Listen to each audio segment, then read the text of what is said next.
What's up, everybody? Happy Tuesday. Hope all you had a great day today. Getting into this episode of GH, I definitely believe something is going to happen between Brooklyn and Valentin. Something's gonna go on. Something is definitely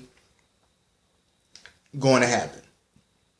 They're definitely gonna end up having COVID sex, a little, COVID lip locking. A little hockey, a little tonsil hockey soon. I definitely believe they will.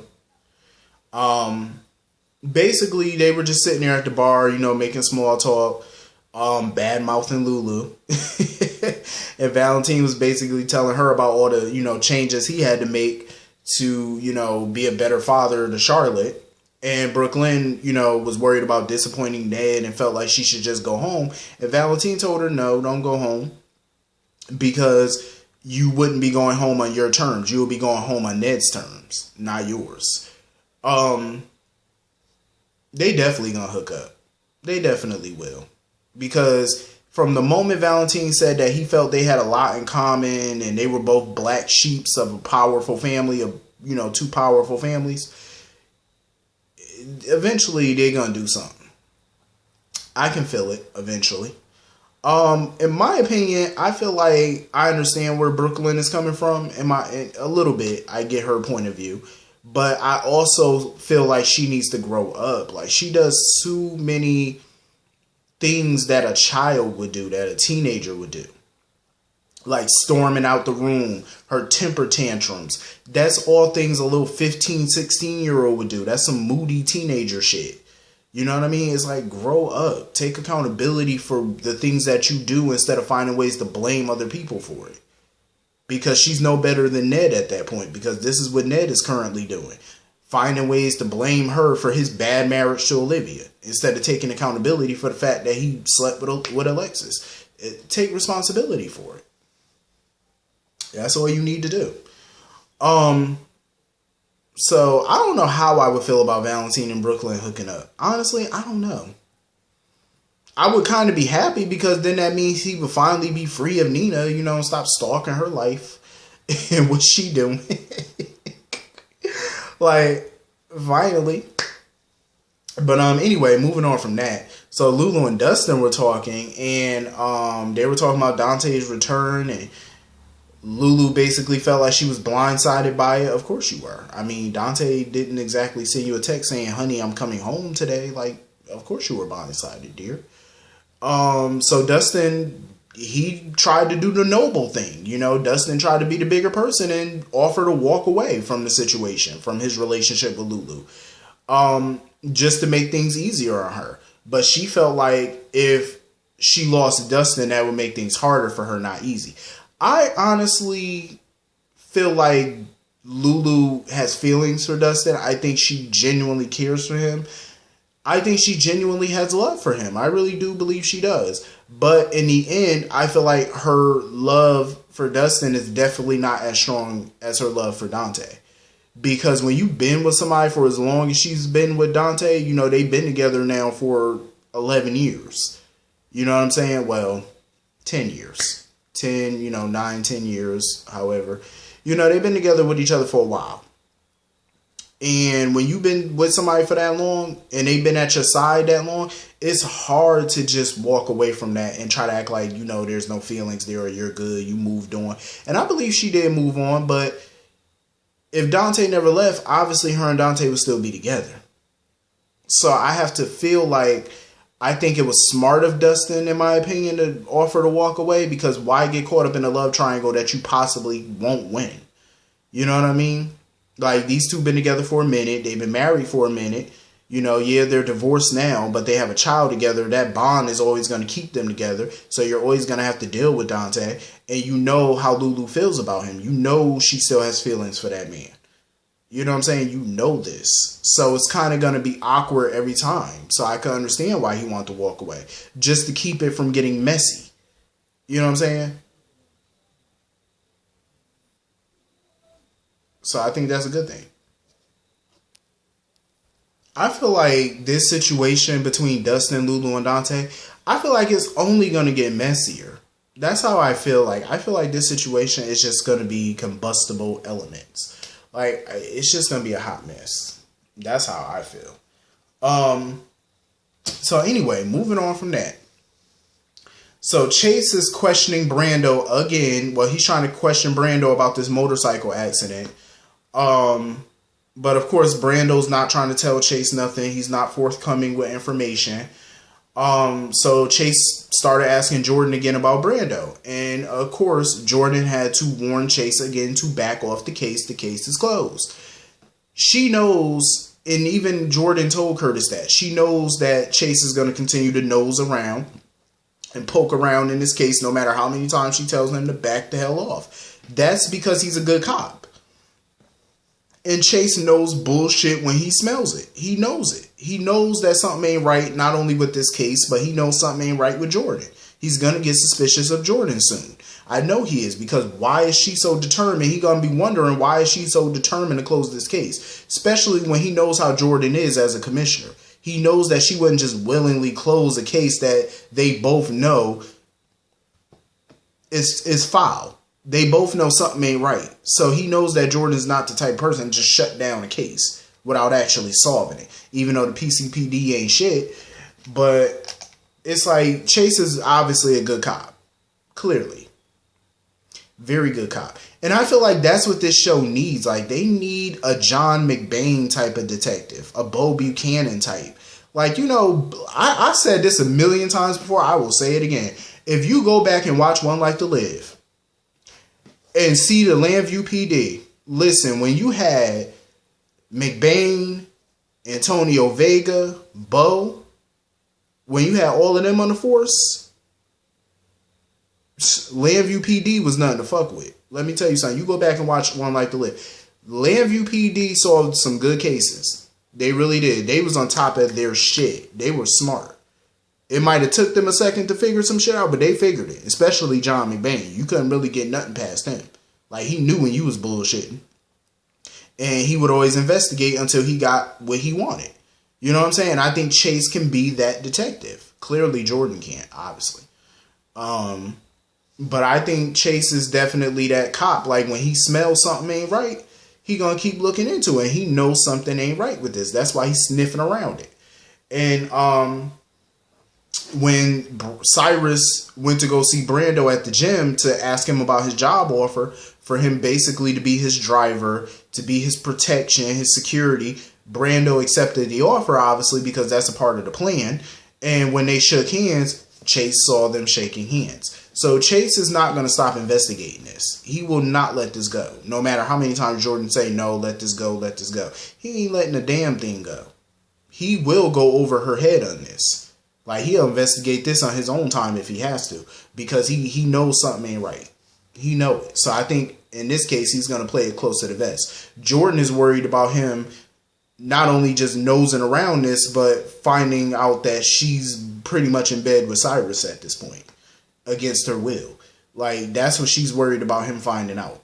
Because that's going to spell a lot of trouble for her. Her career, her freedom, it's just going to be one hot mess. So she needs to do whatever she can to back him the hell off this case. But it ain't going to be simple. It's definitely not. So anyway, moving on from that. So Michael and Willow are coming to a decision about their marriage of convenience. And Michael feels like they should end their marriage because he feels like there's no reason at this point for them to stay married. And he feels like they shouldn't be married just for companionship. But Willow feels like they might want to stay married. I feel like Willow wants to be married to Michael. I feel like she has developed good feelings for him. And I believe Michael has too. But they're not really being honest about how they really feel about each other. And I think that's why Michael wants to just go ahead and end this marriage, because they're not totally being 100% with each other about their feelings. And I think that's what they should do. They need to stop all this BS and just be honest. Like, y'all starting to fall for each other and go for it. Because what is she going to do? Y'all going to get divorced or, an annulment, and what, she going to go back to Chase and forgive Chase? You going to go back to Sasha, the cokehead? And either way, those relationships right now are going to be a disaster. Based off of the kiss that happened between them. Michael and Willow might as well just admit their feelings and make this marriage a real marriage. Because Michael feels like if they stay married, it's going to be more complicated. It wouldn't be complicated if y'all just admit how y'all damn feel about each other. Duh, be grown and just admit it. So of course, Michael just feels like in the long run, the longer they stay married, the more complicated the marriage is going to be. It doesn't have to be if y'all just be honest. It really don't. So of course he was happy to see Dante back home and, introduced him to Willow. Dante was, happy to meet his new sister-in-law. But Michael basically had to burst Dante's bubble a little bit and let him know, like, yeah, that's your sister-in-law, but she won't be for long because we're annulling this marriage. I feel like Michael need to reconsider. Him and Willow needs to sit down and reconsider that decision because I feel like that's going to be a disaster. Like, don't do that.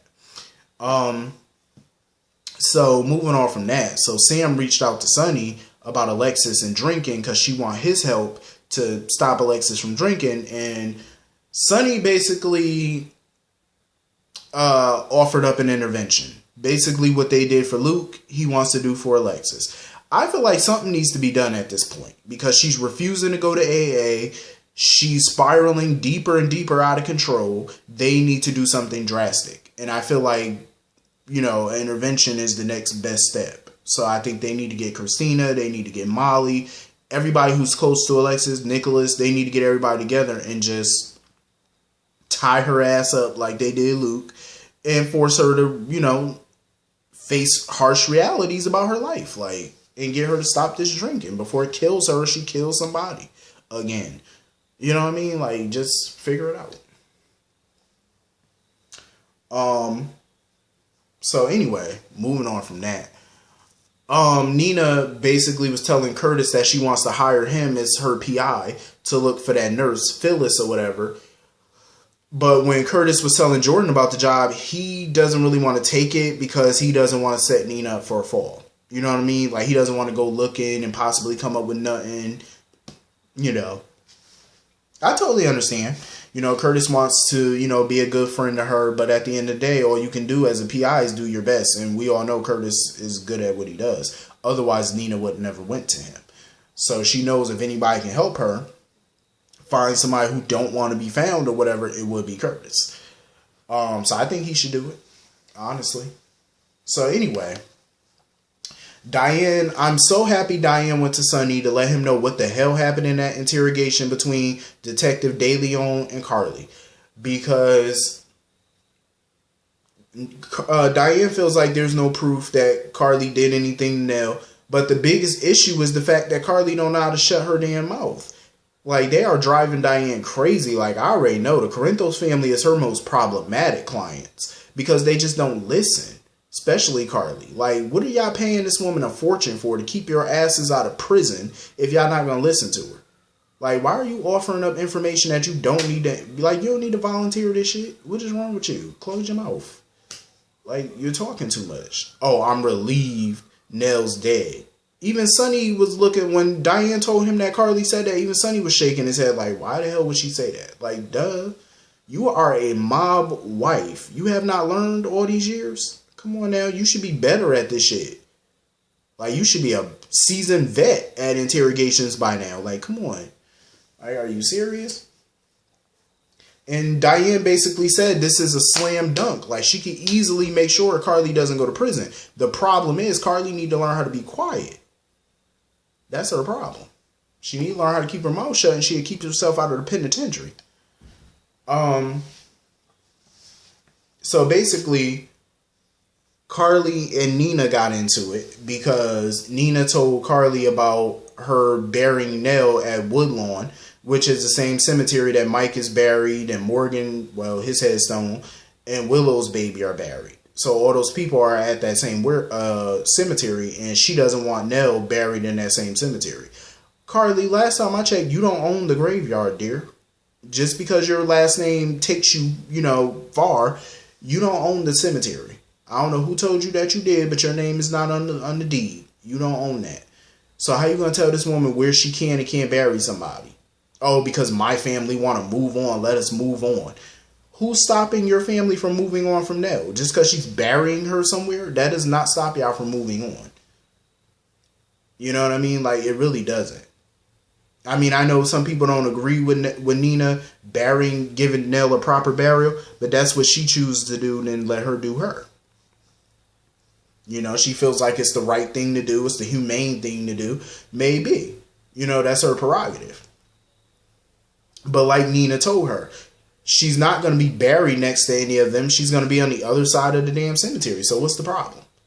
Like, Carly need to stop trying to act like she dictates everything.